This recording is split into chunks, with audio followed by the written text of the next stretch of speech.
What do you do when your dream is under attack? When nobody believes in you, nobody supports you, because whatever it is that you're pursuing makes no sense to them. It's my desire for you to not only have a vision, but to protect it with everything you've got so you can execute in order to make it happen.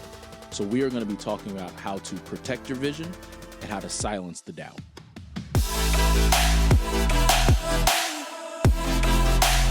Welcome to the Dream Lifestyle Podcast, your place to build your faith and master your craft. I'm grateful to have you here today because we are talking about how to protect your vision and silence doubt.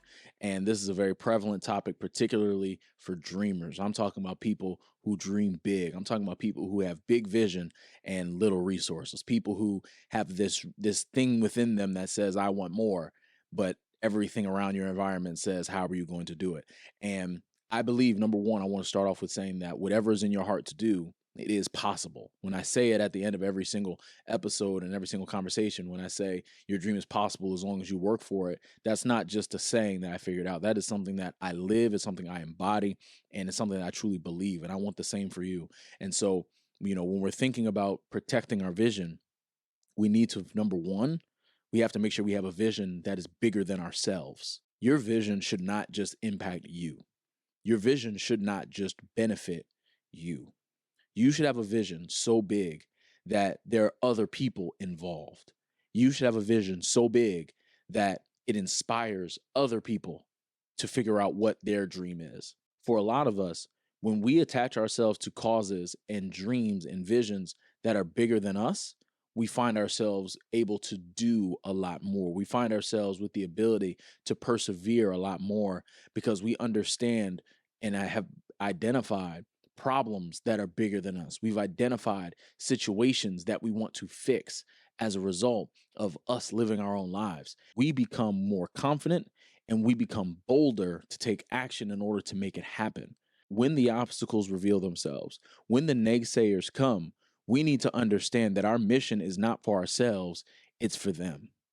We need to understand that if I don't pursue whatever this goal is, if I don't start the business that I believe I'm called to, if I don't try to shoot for that position that I've never seen anyone in my family have, I understand that this is way bigger than me. And while there may be people who it makes no sense to, it may be people who don't believe that I'll be the one to do it. When negative people say something, when negative people and obstacles reveal themselves, when we are going for a vision that is bigger than us, we are equipping ourselves with tools. We're equipping ourselves with perseverance and endurance and just the ability to keep going because we understand that the goal that we are pursuing is not just to benefit ourselves.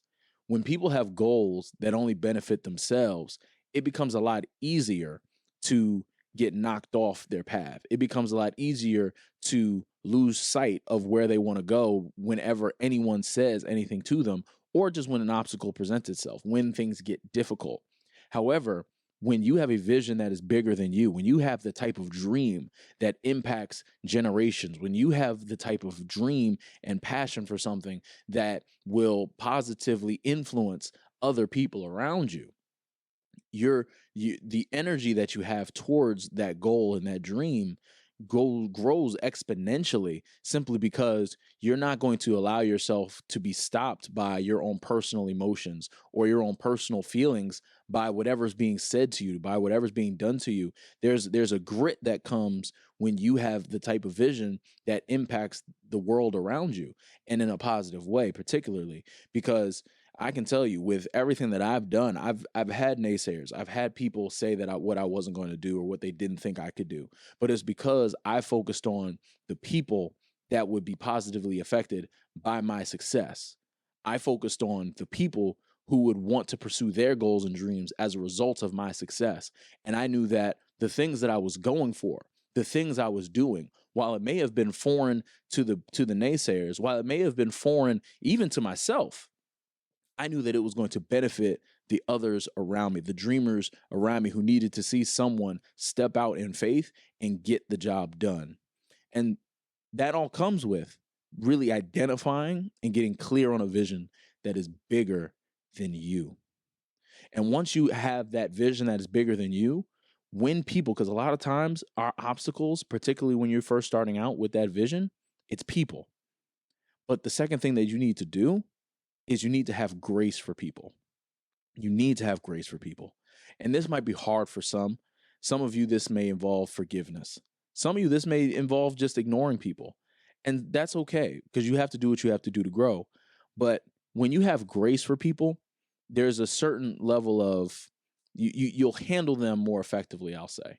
When someone says, "Oh, are you going to start that little business?" or "Oh, how are you going to do that?" and they say it in like a condescending way where you're able to kind of tell that they don't really believe that you're going to do it. You need to have a level of grace for them, because what you don't want to have happen is two things. Number one, you don't want your heart to get hardened as a result. You don't want to become resentful towards people as you are pursuing something that is bigger than you. Because at the end of the day, our hearts have to stay right. It's not worth chasing a dream if your heart ain't right. It's not worth chasing success if your heart isn't right.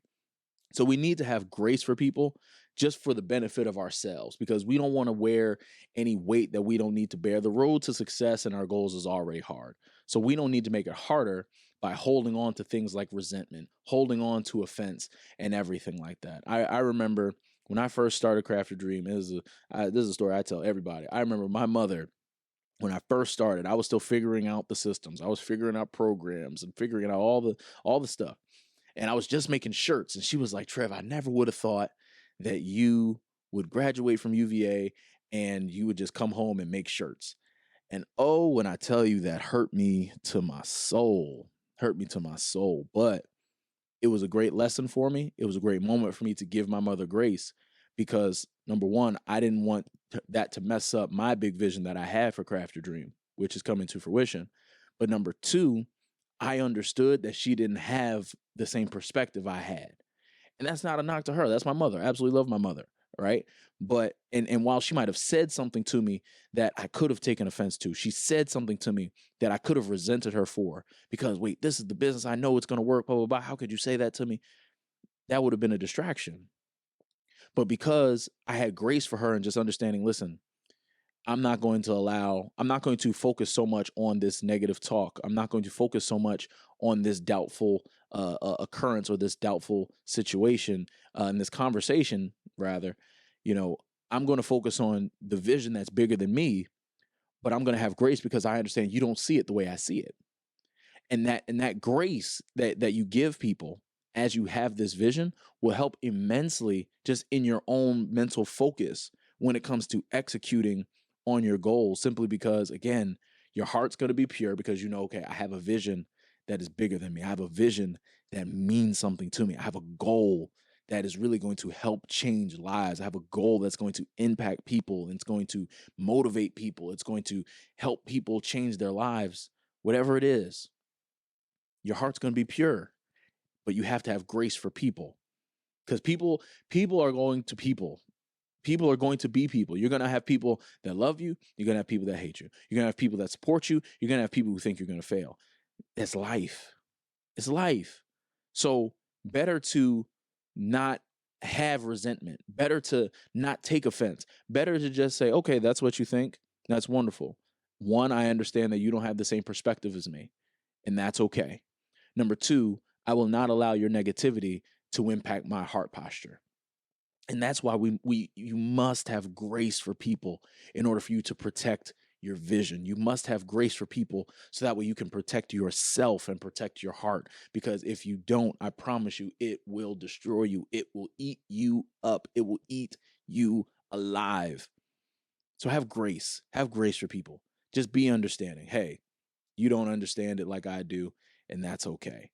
Because I will not allow my heart to be tainted as I'm chasing this big vision and this big goal that I know I'm called to. So as you are living with this vision that is bigger than you, where you have a goal and a dream that impacts others, that's worth it, and you have grace for people, then you get to be tactical in being selective with your environment. You must be selective with your environment, because what you hear and what you see will impact what you do. And if I make sure that I put myself in environments of faith, I'm putting myself in environments of productivity, I'm putting myself in environments that are empowering me, if I'm always seeing things that inspire me and I'm hearing things that make me believe in me, my actions will follow that. And so if I'm always listening on repeat, whether it's in my self-talk, whether it's in the podcast I'm listening to, whether it's in the books I may be reading, whether it's in the places I go with friends, in the conversations I'm involved in, all of that matters. So I need to be very selective. I cannot go just any old place as a dreamer. I cannot just go any old place as someone who is pursuing success. You cannot hang around losers and expect to win. And you can't hang around winners thinking you're going to lose. Because I'm telling you, as the saying goes, you're the average of your 5 friends. And what you hear consistently will become your reality. And so you need to be very selective about what you see. Be selective about where you are going. Be selective about the places you go, what you say yes to, the hangouts that you say yes to, the meetings that you go to. Be very selective. But then you also, in addition to what you see, be selective with what you are hearing. Be selective with the conversations you are having. Don't just have conversations with anybody who's going to sprinkle doubt or make you doubt yourself in your process. You have no space for that. I need you to think. I need you to think like this. If you are talking to someone or you're in a conversation, if that conversation is not moving you towards where you are destined to go and called to go, then you have no bandwidth for it. You have no room for it because you're pursuing something that is bigger than you. You're pursuing something where other people's lives are on the line. Other people's goals and hopes and dreams are on the line based on your actions. So you don't have time to waste on negative thinking because somebody else said it. You don't have time to be taking on other people's negative ideologies. You have one vision that you have to chase, because if you allow that negativity to get inside, if you allow that negativity to get in your heart, that's why I said you have to have grace for people. You will make it very difficult to do what you have to do in order to make that vision come to fruition. So, number 3, you must be selective with your environment. And, this is where you talk about decision making and all of that, but please be selective with your environment. And then the 4th and final thing is you need to get results. Get results. I don't want you to think about succeeding or failing. I just want you to get results. Because so often, there are people who are afraid of failure and there are people who are afraid of success. Honestly, focus on just getting a result. We can figure out the success and failure, what's good, what's bad, what works, what isn't working. We can figure that out, but let's get a result first to make sure that we're on the right track. Because if you spend so much time focusing on what success looks like and planning it out and strategizing, but you end up taking no action, well, you're kind of proving the doubters right. But if you are able to, again, have grace for people with a vision, or have grace for people with a vision that is bigger than you, as well as be selective in your environments, and you take action and you execute to get results, now you won't be dealing with any doubt because you will really be seeing things happening. Okay? Because you cannot lie on results. Results are real. The EIN number exists. The business name exists. Whatever it may be, whatever your act of faith is, whatever your next step is, it really exists. The Instagram page exists. The website exists. The title next to your name exists. But when you get results, people can't argue with results. People can't argue with what you really do. And it does not matter at any level. You need to get a result. Let's say you fail. Let's just say you fail. At least failure is better than your starting point. Because I promise you, if you handle these things right and you're definitely very selective with your environments, failures aren't really failures. They're all just lessons. And so you'll basically know what to do and you'll know what not to do. I can tell you this was basically my entire experience in business thus far in my, 5-6 years of entrepreneurship, which has been wonderful. But I can tell you a lot of it came from just getting a result. I wasn't even worried about whether or not I was going to succeed or fail. I was like, no, I just need to do something. I need to get results. I need to make something happen every single day as often as possible. So that way I'm keeping myself in a place of belief because I know that what I'm building and what I'm doing is for a bigger purpose. When you need to silence the doubt, you've got to get results. If you want to silence the negative thinking, you got to take positive actions. You want to be getting results in a way that you even start to believe you. Because again, the people that are talking bad about you, the people who doubt you, they just think it's not going to work. And it's pretty much left at that.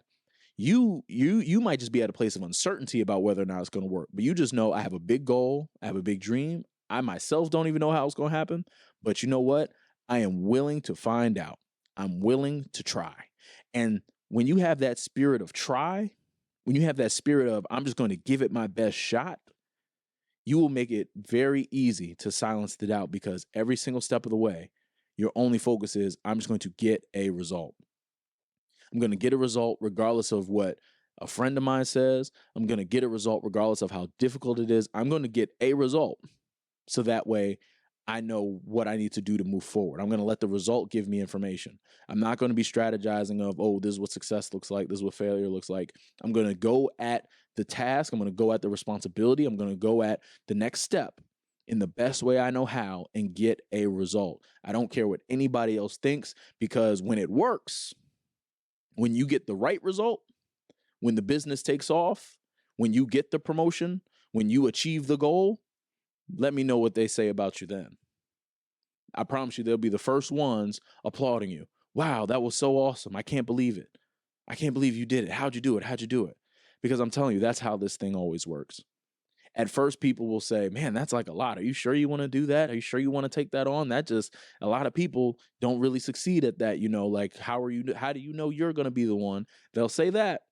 But when you really lock in and you're selective in your environment and you treat people with grace and you keep your heart right and you know that you have a vision that's bigger than yourself and you go and get you some results, I promise you they're going to come back to you saying, man, how'd you do it? That was absolutely amazing. Like, I really saw you from day one, really getting to it and building it. And like, wow, like at first I didn't know, but man, you really proved me wrong. I promise you, these are the conversations that you will have. And again, this isn't a thing about proving people wrong. Let me be clear with this. You should not be pursuing a dream or a goal to prove people wrong. You should be pursuing your goals and your dreams to prove yourself right because you have a vision that is bigger than you. You have grace for people. You're selective with your environment and you get results. It's as simple as that. And when you focus on getting the results and you're very intentional with the environments that you put yourself in terms of what you're hearing and what you're seeing on a consistent basis, you will find your level of belief in self rise to a level that you've never seen it before because you understand that I'm chasing something, that I'm going after something that is very important. There's a problem that I am called to solve. And because of that, I'm going to do what's necessary. And so I'm going to protect this vision because I understand it's bigger than me. And I'm going to silence the doubt because I know that as long as I do my part, as long as I do what I'm supposed to do, and I focus on getting some results, I'll see the fruit of my labor and everyone else will catch up at the end. And so I hope that this conversation was helpful to you because this is a conversation that I believe every single person who is ambitious, every single person who has a dream needs to hear, because a lot of times the doubt comes from places that you would have never expected. A lot of times the doubt comes from past history. You know, you need to be able to protect your dream. You must be able to protect your goal, and you have to be able to consistently silence the doubt because it's going to come. It's going to come.